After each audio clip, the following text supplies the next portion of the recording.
మోదు పువ్వు సోకి నీ సోకు కందేనే వెలికి రాని వెర్రి ప్రేమ కన్నీటి ధారలోన కరుగుతున్నది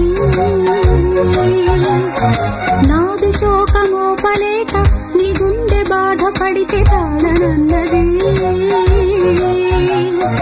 మనసులెరుగలేరు మామూలు ప్రేమ కాదు అగ్ని కంటే స్వచ్ఛమైనది మమకారమే ఈ లాలి పాటగా రాసేది హృదయమా ఉమాదేవిగా శివుని అర్ధభాగమైనాలోన నిలువుమా శుభలా